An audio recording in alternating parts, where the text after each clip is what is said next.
இயேசு கிறிஸ்துவின் இனிதான நாமத்தில் இன்றைய ஆவிக்குரிய சிந்தனைக்கு உங்களை அன்புடன் வரவேற்கின்றோம்.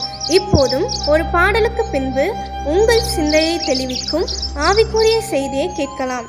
கூடாதது ஒன்றுமில்லை, கூடாதது ஒன்றுமில்லை, கூடாதது ஒன்றுமில்லை, கூடாதது ஒன்றுமில்லை. நம் தேவனால் கூடாதது, கூடாதது ஒன்றுமில்லை. நம் தேவனால் கூடாதது, கூடாதது ஒன்றுமில்லை. சகலத்தையும் செய்ய வல்லவராகிய ஆண்டவராக இயேசுவின் இனிதான நாமத்தில் உங்களை வாழ்த்துகிறேன். இந்த நாள் நம்முடைய ஆவிக்குரிய சிந்தனைக்காக ஏசாயா தீர்க்கதரிசியின் புஸ்தகம் 43 அதிகாரம் 13 வசனத்தை நான் வாசிக்கிறேன். நாள் உண்டாகுவதற்கு முன்னும் நானே இருக்கிறேன், என் கைக்கு தப்புவிக்கத்தக்கவன் இல்லை, நான் செய்கிறதை தடுப்பவன் யார்? ஆண்டவர் சொல்லுகிறார், நான் செய்கிறதை யாரால் தடுக்க முடியும்? எவராலும் தடுக்க முடியாது. கர்த்தர் திட்டம் பண்ணதை செய்து முடிப்பார். அதிலே எந்தவித மாற்றங்களும் கிடையாது. சொன்னதையும் அவர் செய்வார். வேதத்திலே ஆதியாகமம் 41 அதிகாரத்தை வாசித்து பார்த்தோம் என்று சொன்னால் யோசேப்பினுடைய உயர்வை குறித்து எழுதப்பட்டிருக்கிறது. சிறைச்சாலையிலே கைதியாக இருக்கிறான்.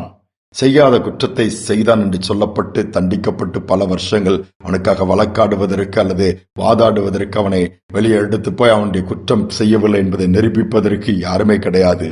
மற்றவர்கள் கூட பின்பாக வந்தவர்கள் கூட விடுதலையாகி போகிறார்கள். ஆனால் சிறைச்சாலையிலே முடங்கி கிடக்கிற அந்த யோசேப்புக்கு எவ்வளவு துக்கம், எவ்வளவு பாடுகள்.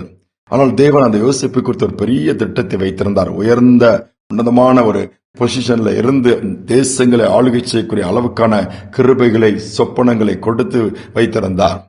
ஆனால் அந்த நடைமுறை வாழ்க்கையில் அவைகள் எல்லாம் தலைகளாகத்தான் இருந்தது. அதற்கு எதிராகத்தான் காரியங்கள் நடந்தது. ஆனாலும் யோசேப்பு சோர்ந்து போகவில்லை. நடந்தது என்ன தெரியுமா? தேவன் அவனை உயர்த்த ஆரம்பித்தால் பார்வோனுக்கு சொப்பனம் வருகிறது. அப்பொழுது சொப்பனத்துக்கு அர்த்தத்தை சொல்லுகிற யோசேப்பை குறித்து சொல்லப்படுகிறது அவருடைய அரண்மனையில். ஏனென்றால் பார்வோனுடைய வேலைக்காரன் அங்கதே சிறைச்சாலையில் இருக்கும்போது அவன் கண்ட சொப்பனத்திற்கு சரியாக அந்த யோசேப்பு சிறைச்சாலையில் இருக்கும்போது அர்த்தத்தை சொல்லுகிறான். சொன்ன உடனே இப்படி ஒரு வாலிபன் இருக்கிறான், சொப்பனத்துக்கெல்லாம் அர்த்தத்தை சொன்ன ராஜா உடனே அவனை அழைத்துவான் சொல்லுகிறார். Is it possible? இது முடியுமா? ஒரு கைதியை ஒரு ராஜா கூப்பிடுவாரா? சரி, கூப்பிடுகிறார். அவனும் சொப்பனுக்கு அர்த்தத்தை சொல்லிவிட்டான்.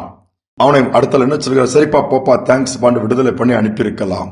ஆனால் ராஜா என்ன சொல்லுகிறான்? உன்னை போல இந்த மாதிரி தேவர்களின் ஆவியை பெற்ற அல்லது விவேகம் உள்ள மனுஷன் யாரும் கிடையாதுப்பா. என்னுடைய தேசத்துக்கு ராஜ்யத்துக்கு அதிகாரியா இருப்பான்னு சொல்லி தன்னுடைய பக்கத்துல ஒரு சிங்காசனத்தை போட்டு உட்கார வைக்கிறான். உலகம் அதை செய்யுமா? உலகத்தார் அதை செய்வாங்களா? செய்ய முடியுமா? உடனே சொல்லுவார், இவன் கைதி, இவன் குற்றவாளி, இந்த தவறு செய்தவன், பேப்பர் எல்லாம் பேர் தானே வந்துச்சு, இவனை எப்படி வைக்க முடியும்? ராஜா அப்படி செய்தார? அப்பவுமே செய்ய விடாம இதை சொல்லி தடுப்பார்கள். ஆனால் தேவன் செய்ய நினைச்சிட்டார்னா எப்படிப்பட்ட பேக்ரவுண்ட், எப்படிப்பட்ட தேவையில்லாத குற்றச்சாட்டுகளை கூட அதை எடுபடாதபடி செய்து விடுவார். யோசேப்பு குறித்து யாரும் பேச முடியவில்லை.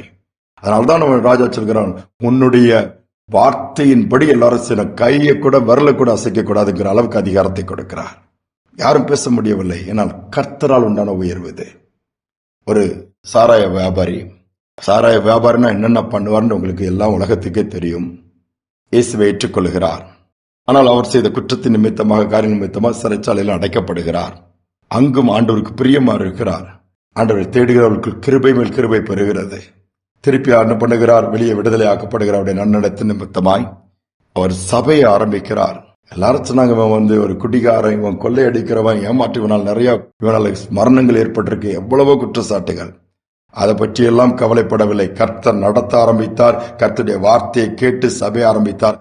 ஆயிரக்கணக்கான விசுவாசிகள் இருக்கிறார்களாம் என்று யோசித்து பாருங்கள். எந்த ஒரு மனிதனை பிரகாசிப்பிக்க தேவனால் முடியும். எந்த ஒரு மனிதனை தேவனால் உயர்த்த முடியும். அவர் செய்ய நினைத்ததை தடுக்க யாராலும் முடியாது. ஏன் நம்முடைய வாழ்க்கையிலும் கூட இன்னைக்கு நம்ம ஆண்டவர் செய்ய நினைத்ததை யாரும் தடுக்க முடியாது. அந்த நம்பிக்கை நமக்குள் இருக்கிறதா? அவங்க தடுத்துட்டாங்க, அவங்களால தான் எனக்கு வேலை கிடைக்கல, அவங்களுக்கு தான் எனக்கு ஆசீர்வாதம் வரல, அவங்க தான் எனக்கு பிரச்சனையே சொல்றோம்ல. என் ஆண்டவர் நினைத்தால் எல்லாவற்றையும் தாண்டி உங்களை உயர்த்த முடியும்.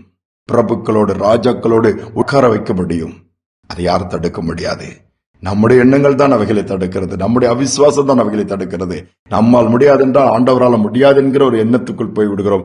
இன்று அப்படியல்ல, அவைகளை தூக்கி போட்டுவிட்டு என் தேவன் எனக்கு குறித்ததை நிறைவேற்றி முடிப்பார், அவரால் கூடாத காரியங்கள் ஒன்றுமில்லை, எல்லாம் அவரால் ஆகும் என்று சொல்லி இந்த நாளிலே ஆண்டவருடைய சமூகத்துல முழுவதுமாய் காரியங்களை கொடுப்போமா? ஜெபிப்போம். மகள் அன்பின் தகப்பனை, நீட் செய்வதை யாரும் தடுத்து நிறுத்த முடியாதப்பா. நாங்கள் பலவீனர்கள் தான், நாங்கள் நீதிமான்கள் அல்ல, குறைவுள்ளவர்கள் தான். நான் நிறைவான இயேசு நீரப்பா. நீர் வரும்பொழுது குறைவுகள் எல்லாம் மாறி நிறைவு உண்டாகிவிடும். பலத்த காரியங்களை நாங்களும் செய்ய முடியும். எங்கள் வாழ்க்கையில் நீர் குறித்ததை நேரும் நிறைவேற்றி உயர்த்தி வைக்க முடியும். இதை கேட்டுக்கொண்டிருக்கிற பிள்ளைகளுக்கு அப்படிப்பட்ட ஒரு சிந்தை உண்டாகட்டும், அப்படிப்பட்ட ஒரு விசுவாசம் உண்டாகட்டும். எல்லா அவிசுவாசங்களை எடுத்து போடுங்க. உண்மை சார்ந்து கொள்ள உதவி செய்யும். துதிகனமை நமக்கு செலுத்துகிறோம் இயேசுவின் நாமத்தில் பிதாவே, ஆமேன், ஆமேன். தேவன் செய்ய நினைத்ததை யாரும் தடுக்க முடியாது. நமக்கு குறித்தவர் நிறைவேற்றி கொடுப்பார். சிந்தனையோடு நாளை தொடருவோம். மீண்டுமாய் நாளை தினம் சந்திப்போம். எனக்கு குறித்ததை நிறைவேற்றி முடிப்பவர் நீரே ஐயா, நீரே. எனக்காக யாவையும் செய்து முடிப்பவர் நீரே ஐயா, நீரே. எனக்கு குறித்ததை நிறைவேற்றி முடிப்பவர் நீரே ஐயா, நீரே. எனக்காக யாவையும் செய்து முடிப்பவர் நீரே ஐயா, நீரே. அப்பா உமக்கு ஸ்தோத்திரம், அன்பே உமக்கு ஸ்தோத்திரம். அப்பா உமக்கு ஸ்தோத்திரம், அன்பே உமக்கு ஸ்தோத்திரம்.